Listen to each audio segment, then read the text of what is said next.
So ngayon, tayo ay magkakabit ng seat post sa isang mountain bike natin kasi gusto ko isama natin yung isa ko ingay. Gusto ko isama isang kapatid na magbabike kami ng tito. So, kabit natin. So, ayun yung bike. Medyo natambak nga lang kakabit natin ito kasi ito na din kulang. May saddle naman ako doon sa bahay. Kakabit natin to ngayon. So, ito yung saddle guys. Medyo luma siya kasi galing siya sa road bike ko dati. Dati kasi nag-road bike pa ako bago mag-mountain bike. Yan, kakabit natin dito.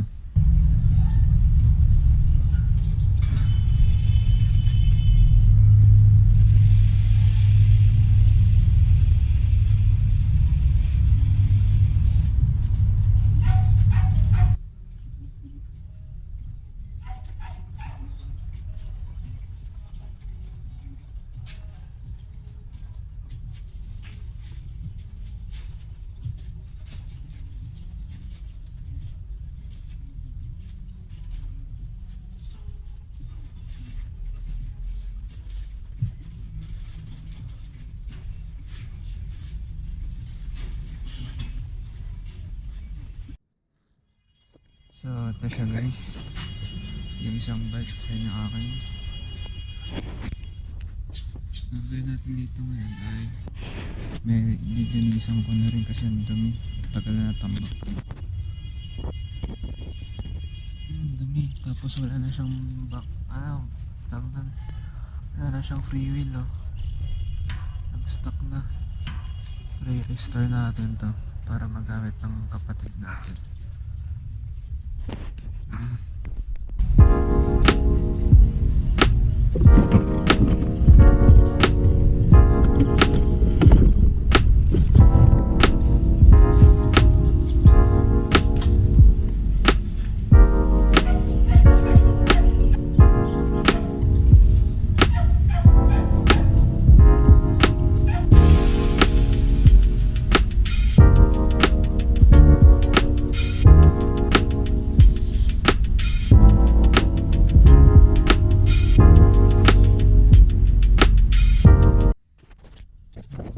Rasahan natin yung seat post para hindi siya magasgas agad.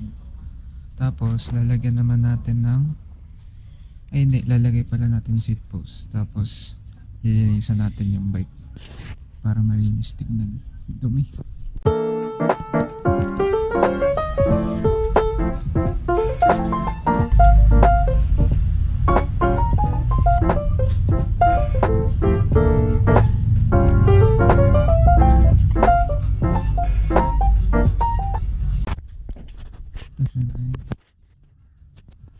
Ay, nakakabit na. Tapos lilinisan na lang natin. Medyo madumi talaga. Nandiyan ba naman Nandiyan tayo ng stem Palitan natin yung susunod pag nagka-budget. So ngayon, tatama naman natin yung bike bago linisan kasi wala sa tono tsaka maganit yung kable. Baka langisan muna natin bago ito kasi kung ship nyo ang tigas, parang ang laki ng delay niya bago mag-ship talaga.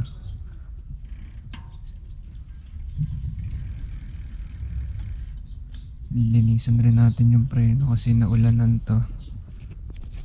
Dami gagawin. Ba't pa ba kasi ako nagbabike? So, ang cable to hindi ko mabalik-balik kasi kinalawang yung bandang dulo nito, so hindi ko matataon na yung bike. So ang gagawin ko yun naman yung motor, lalagyan naman natin ng preno ng buzina. Update, hindi gumana kasi itong mga busina na to ay hindi fit sa mounting position niya. Tsaka ito naman magkaiba ng connector. So, bili nila ito yung bagong busina.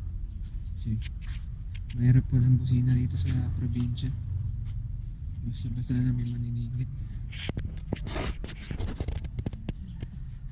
Ayaw ko kung ano sunod kong gagawin.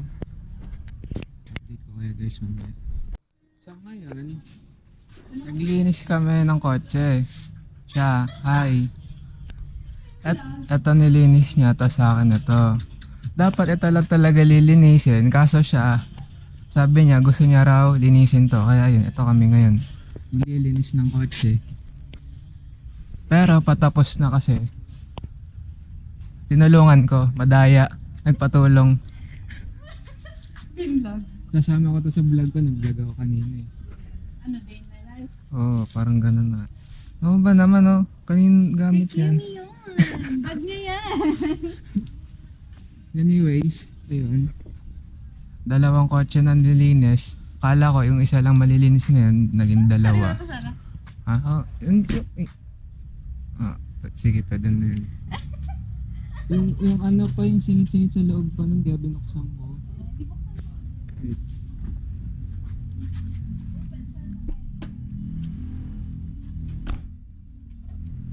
Yan.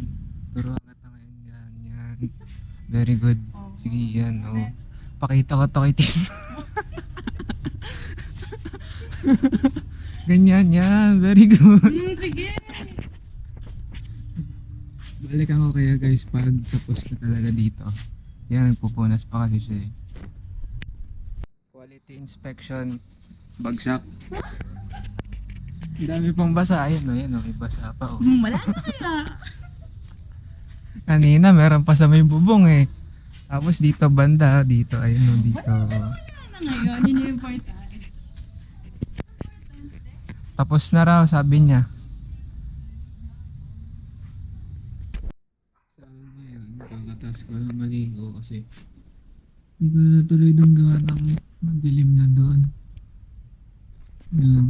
So, yun, naglinis na lang sa sasakyan. Tsaka, pa ba? Medyo hindi natuloy yung sabay kasi kulang tayo ng pyesa. Kala ko wala nang papalta ng pyesa, kala lilinisin lang. Pero bumili lang ng degreaser. Tsaka, yun lang. Degreaser para malinis yung bike. Kasi wala na tayong degreaser na ubos agad. Update ko na lang kayo pag na-build ko na or dumating na yung parcel. So, yun lang guys sa ngayon. Next vlog na lang ulit tayo mag